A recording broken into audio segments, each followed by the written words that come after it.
성령님 좋은 아침입니다. 이 시간 성령님을 초청합니다. 오늘도 내 안에 오셔서 하나님을 기쁘시게 드릴 것을 소원하게 해주세요. 오늘 말씀을 통해 구체적으로 무엇을 해야 할지를 깨닫게 해주세요. 깨달은 것을 삶 속에서 실천할 수 있도록 도와주세요. 아멘. 오늘 함께 나누실 하나님 말씀은 신명기 21장 1절에서 14절까지 말씀입니다. 제 21장.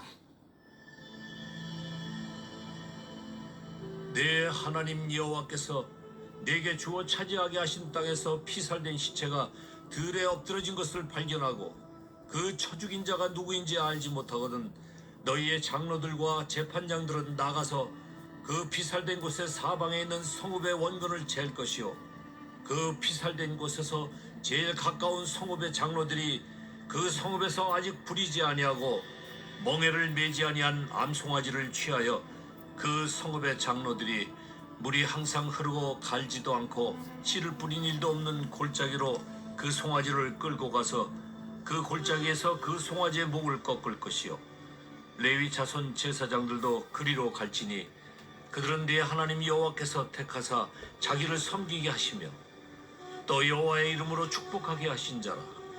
모든 소송과 모든 투쟁이 그들의 말대로 판결될 것이니라. 그 피살된 곳에서 제일 가까운 성읍의 모든 장로들은 그 골짜기에서 목을 꺾은 암송아지 위에 손을 씻으며 말하기를 우리의 손이 이 피를 흘리지 아니하였고 우리의 눈이 이것을 보지도 못하였나이다. 여호와여, 주께서 속량하신 주의 백성 이스라엘을 사하시고 무죄한 피를 주의 백성 이스라엘 중에 머물러 두지 마옵소서 하면 그 피 흘린 죄가 사함을 받으리니 너는 이와 같이 여호와께서 보시기에 정직한 일을 행하여 무죄한 자의 피 흘린 죄를 너희 중에서 제할지니라. 네가 나가서 적군과 싸울 때에 내 하나님 여호와께서 그들을 네 손에 넘기심으로 네가 그들을 사로잡은 후에 네가 만일 그 포로 중에 아리따운 여자를 보고 그에게 연연하여 아내를 삼고자 하거든 그를 네 집으로 데려갈 것이요 그는 그 머리를 밀고 손톱을 베고 또 포로의 의복을 벗고 네 집에 살며 그 부모를 위하여 한 달 동안 애곡한 후에 네가 그에게로 들어가서 그의 남편이 되고 그는 네 아내가 될 것이요 그 후에 네가 그를 기뻐하지 아니하거든 그의 마음대로 가게 하고 결코 돈을 받고 팔지 말지라. 내가 그를 욕보였은즉 종으로 여기지 말지니라. 앞서 전쟁에 관한 법에 대해 설명했던 20장에 이어서 21장은 각종 상황에 대한 규례들을 설명하고 있습니다. 21장에는 서로 다른 비교에 처한 5부류의 사람들이 나오는데 1절에서 9절은 피살자, 10절에서 14절은 포로된 여자, 15절에서 17절은 불우한 아들, 18절에서 21절은 타락한 아들, 그리고 마지막 22절에서 23절은 처형당한 범인입니다. 하나님께서 5부류의 사람들을 어떻게 대하라고 말씀하신지를 곰곰이 살펴보다 보면 하나님이 어떤 분이신지 더욱 선명하게 알 수 있습니다. 1절입니다. 내 하나님 여호와께서 내게 주어 차지하게 하신 땅에서 피살된 시체가 들에 엎드러진 것을 발견하고 그 쳐 죽인 자가 누구인지 알지 못하거든. 본문은 하나님께서 이스라엘 백성에게 주신 땅, 곧 가나안에서 살인사건이 발생할 경우를 전제하고 있습니다. 살인은 창조주 하나님에 대한 반역입니다. 창세기 9장 6절입니다. 다른 사람의 피를 흘리면 그 사람의 피도 흘릴 것이니 이는 하나님이 자기 형상대로 사람을 지으셨음이니라. 하나님께서 사람을 지으셨기에 사람의 생명은 하나님의 것입니다. 그래서 하나님은 생명의 주인의 권위로 살인하지 말라라고 하는 6계명을 주셨습니다. 그러므로 타인의 생명을 강제로 빼앗은 살인은 창조주에 대한 반역인 것입니다. 그런데 살인이 약속의 땅에서 벌어졌다라고 하는 것이 큰 문제입니다. 거룩하신 하나님의 안방에서 부정한 살인 사건이 벌어진 것입니다. 피살된 시체라고 번역된 히브리어 할랄은 칼자국 등 폭력의 흔적이 있는 시체를 뜻하기에 본문은 본문의 살인은 자연사나 과실치사가 아닌 고의적인 살인을 말합니다. 2절입니다. 너희의 장로들과 재판장들은 나가서 그 피살된 곳의 사방에 있는 성읍의 원근을 잴 것이요. 범인을 모르는 살인사건이 발생하게 되었을 때 장로들과 재판장들이 처리해야만 했습니다. 장로들은 성읍 내 존경받는 어른들로서 성읍 백성의 대표들이었고 재판장들 또한 성읍에서 세운 지도자였습니다. 하나님은 생명을 강탈해간 살인사건에 대해 백성의 대표들이 나서서 해결하도록 했습니다. 그들은 피살된 곳으로부터 각 성읍의 원근을 재는 일부터 시작했습니다. 그렇게 하여 가장 가까운 성읍이 어디인지 찾아냈습니다. 3절입니다. 그 피살된 곳에서 제일 가까운 성읍의 장로들이 그 성읍에서 아직 부리지 아니하고 멍에를 매지 아니한 암송아지를 취하여 무지한 자의 피로 가장 부정해진 성읍, 곧 가장 가까운 성읍에서 미제 사건을 해결해야 했습니다. 성읍의 장로들은 부리지도 멍에를 매지도 않으며 한 번도 일을 시키지 않아서 흠없고 온전한 암송아지를 취했습니다. 그리고 의식을 행할 장소로 데려갔습니다. 4절입니다. 그 성읍의 장로들이 물이 항상 흐르고 갈지도 않고 씨를 뿌린 일도 없는 골짜기로 그 송아지를 끌고 가서 그 골짜기에서 그 송아지의 목을 꺾을 것이요. 장로들은 경작도 파종도 하지 않아 사람의 손길이 닿지 않은 외진 장소로 온전한 송아지를 데려갔습니다. 그런데 물이 항상 흐르고에서 항상으로 번역된 에탄이라고 하는 단어는 이것을 어떻게 해석해야 될지 논란이 있습니다. 우기와 건기가 뚜렷한 이스라엘에 물이 항상 흐르는 곳이 있기 쉽지 않았기 때문에 그렇습니다. 그래서 유대인 주석가들은 이 단어의 의미를 강력한 혹은 세찬으로 이해해서 항상 물이 흐르는 곳이라기보다는 우기 때 강력하게 세차게 흐르는 시냇가를 뜻한다라고 보았습니다. 장로들은 그곳에서 흠없고 온전한 암송아지의 목을 꺾어 죽였습니다. 그리하여 무죄한 자의 피 흘린 죄를 덮었습니다. 이는 그리스도의 희생을 보여주는 그림자였습니다. 이 엄숙한 의식에 권위를 더하도록 참여한 자들이 있었습니다. 5절입니다.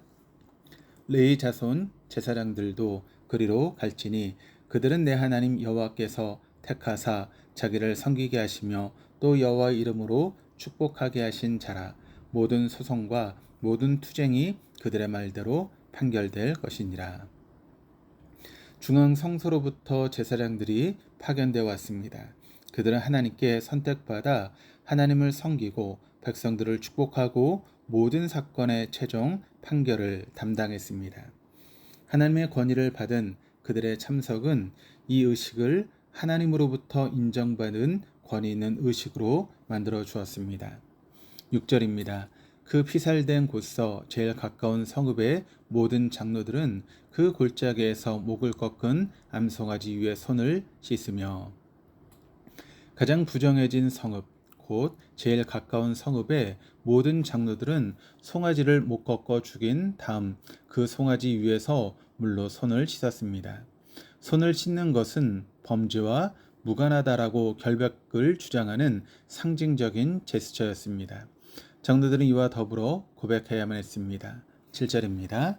말하기를 우리의 손이 이 피를 흘리지 아니하였고 우리의 눈이 이것을 보지도 못하였나이다. 장로들은 이 죄로부터 이스라엘 공동체가 무고하다는 사실을 증명하는 데에 초점을 두고 고백했습니다. 나아가 용서의 기도 또한 드렸습니다. 8절입니다.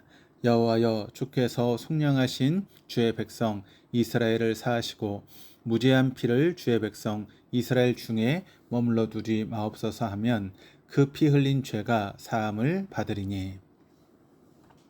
장로들은 하나님의 속량의 근거에서 하나님께 용서를 빌었습니다. 여기서 나온 속량은 출애굽을 뜻합니다. 하나님의 긍휼로부터 시작됐던 출애굽의 구속은 이스라엘 백성들의 공로가 아닌 하나님의 전적인 은혜였습니다. 우리가 하나님께 용서를 빌 수 있는 근거 또한 우리의 의가 아닌 오직 하나님 자신이 베푸신 구속, 바로 예수 그리스도의 희생에 있습니다. 하나님의 용서가 없이는 이스라엘이 하나님의 백성이 될 수 없듯이 우리도 하나님이 베푸신 은혜의 용서 덕에 하나님의 자녀로 살아갈 수 있습니다. 그러므로 우리는 용서받은 죄인이라는 사실을 날마다 기억해야 합니다. 이 규례는 다음과 같이 마무리되어집니다. 9절입니다. 너는 이와 같이 여호와께서 보시기에 정직한 일을 행하여 무죄한 자의 피 흘린 죄를 너희 중에서 제할지니라. 9절을 세 번역으로 다시 읽으면 이렇게 해서 당신들은 당신들에게 지워진 살인의 책임을 벗으십시오. 이렇게 하는 것은 주님께서 보시기에 옳은 일입니다. 하나님의 관심은 죄로 인한 징계에 있지 않고 죄를 제하는 데 있습니다. 그것이 하나님께서 보시기에 정직한 일이었습니다.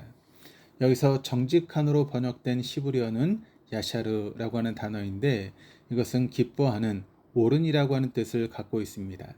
즉 하나님께서 기뻐하신 일은 이스라엘 공동체가 하나님의 구속의 은혜를 의지하여 죄를 사하고 공동체 위기를 해결하는 것이었습니다.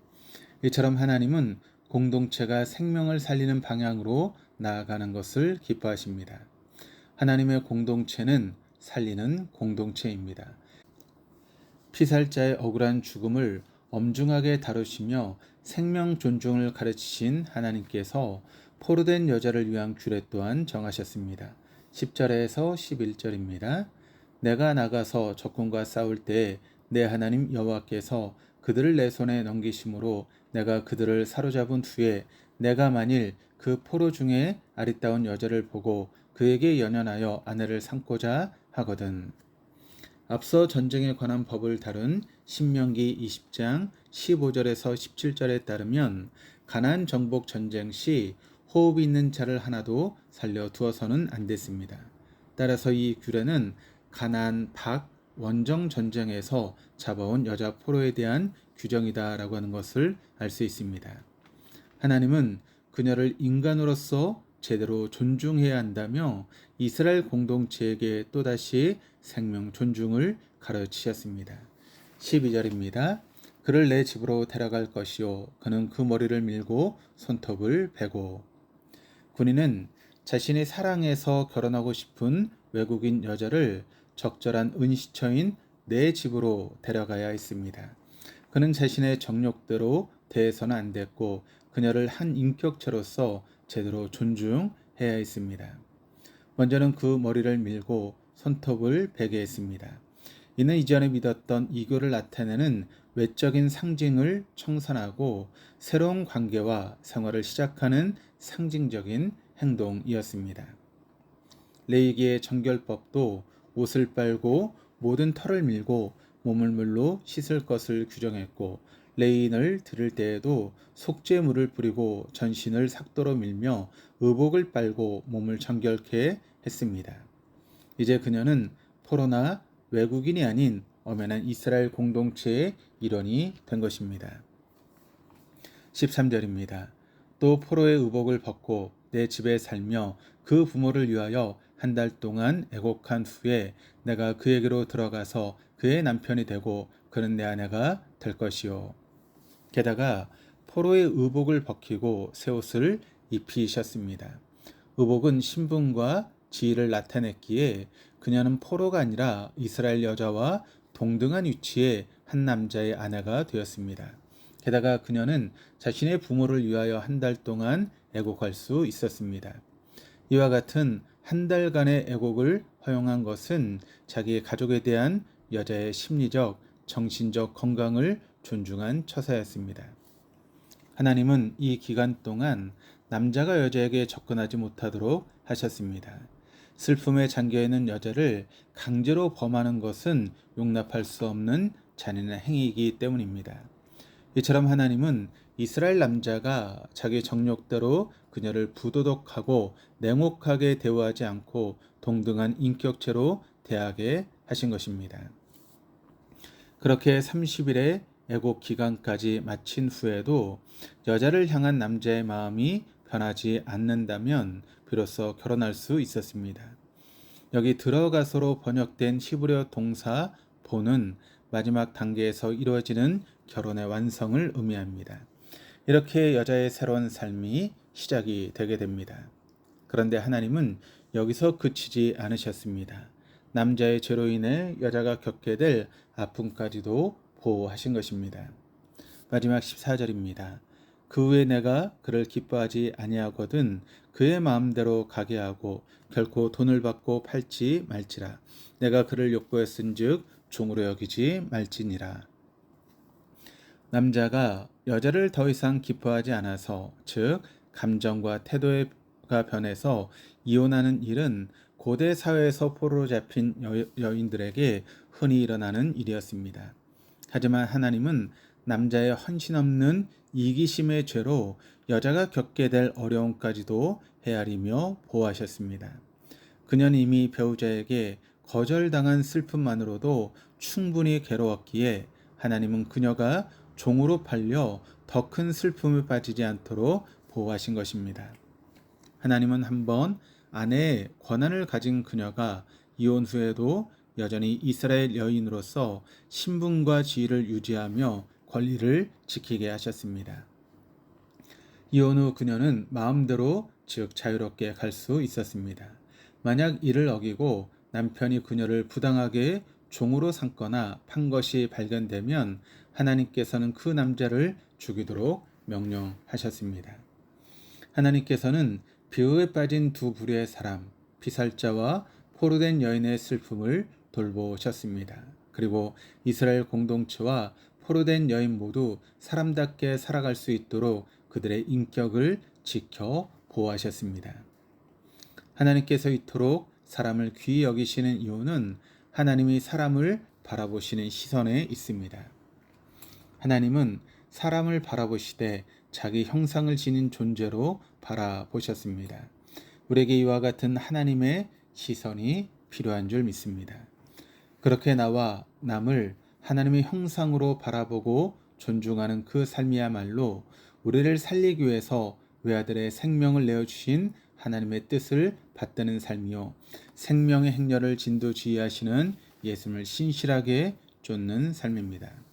오늘도 하나님의 시선으로 생명을 존중하며 하루를 살아내시는 우리 모두가 될 수 있기를 주님의 이름으로 축복합니다. 기도하시겠습니다. 하나님 아버지, 우리에게 살 길을 보여주셔서 감사합니다. 먼저는 그리스도의 희생 덕에 생명의 행렬로 건져진 우리 자신을 하나님의 형상으로 존중하게 하옵소서. 나아가 우리 곁에 붙여주신 존귀한 생명들을 하나님의 형상으로 존중하며 하나님을 존중하는 삶 살게 하옵소서. 그리하여 생명의 행렬이 이끄시는 대장 예수 그리스도를 따라 살리는 인생을 살아가게 하여 주옵소서. 우리 안에 심어진 하나님의 형상을 회복시키신 예수 그리스도 이름으로 기도드립니다. 아멘.